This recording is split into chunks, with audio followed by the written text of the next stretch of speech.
안녕하십니까, 에키아린입니다. 오늘은 조율제 마지막 시간이 되겠네요. 자, 시작해 보겠습니다.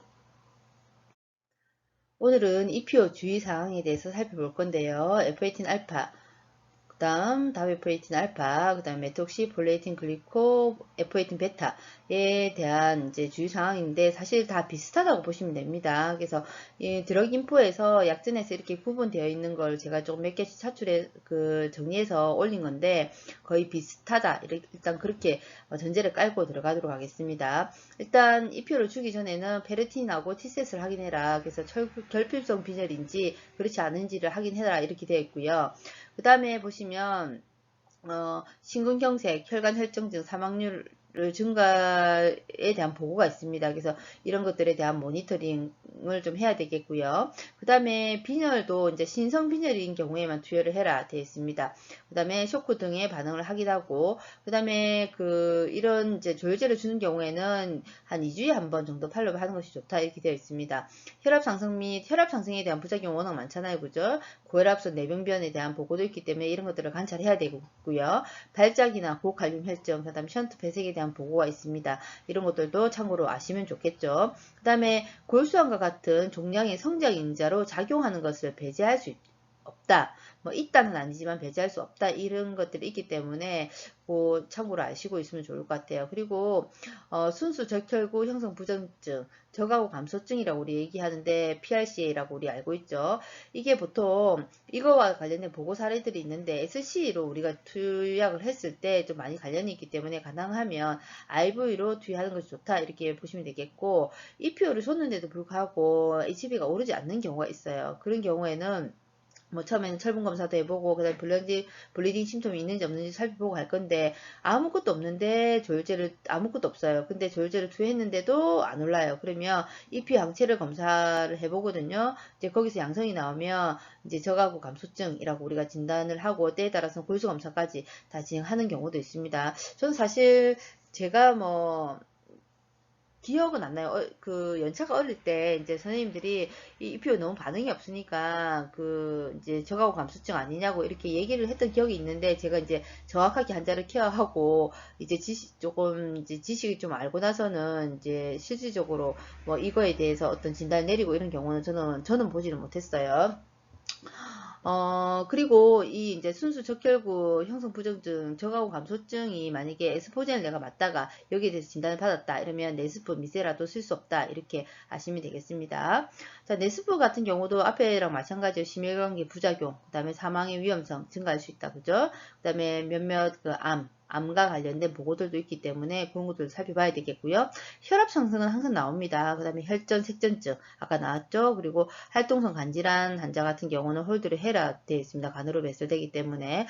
근데 에스포진 알파하고 미세라 같은 경우는 활동성 간질환이라고까지는 안 되어 있고 그냥 만성 간질환일 때는 이제 조금 스탑을 하는 게 좋다 이렇게 설명이 되어 있더라고요.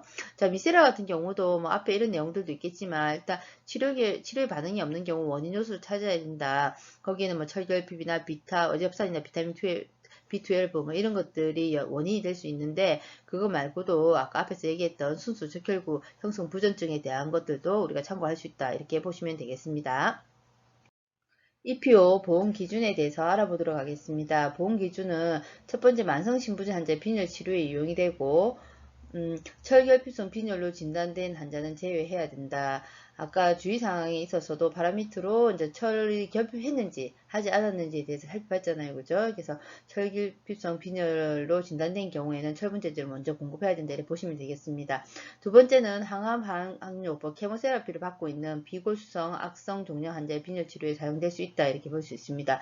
여기서 우리는 첫 번째 보시면은 GFR이 30 미만인 환자에 한해서는 10 이하 아니면은 HCT가 30 이하인 경우에 투여할 수 있고요.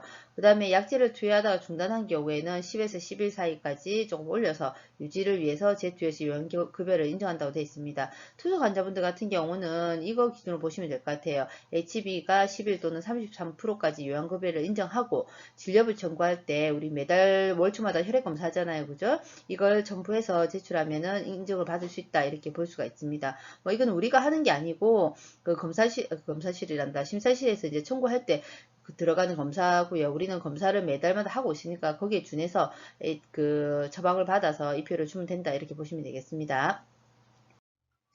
EPO를 공부하다 보니까 EPO와 관련된 이제 보도들이 몇 가지가 있더라고요. 저희는 이제 에리스로포에틴 하면 이제 조혈 기능, 투소 환자 이렇게 이제 각인이 거의 되어 있다시피 하거든요. 근데 이 에리스로포에틴이 성인이 되면 신장에서 많이 분비가 되지만 태아 때는 간에서도 많이 분비가 된다고 합니다. 그 다음에도 이제 심장이나 뇌, 자궁 등에서도 생성이 된다는 보고들이 있고요. 그래서 광범위한 조직 보호 체계로 가동이 가능하고 혈성, 저산소성 혈성 내병변이나 내병변에서 어이가 내병변과 그 다음에 내신경 보호제로서의 가능성에 대한 연구들이 활발하게 진행이 되고 있다고 합니다. 그래서 제가 이게 보일지 모르겠지만 에리스로포에틴, 브레인하고 넣으니까 수많은 연구들이 나오더라고요. 참고하시면 될 것 같습니다. 그 다음에 지금 이제 그 뉴스 보도에도 보면 경구용 조혈제를 개발했다,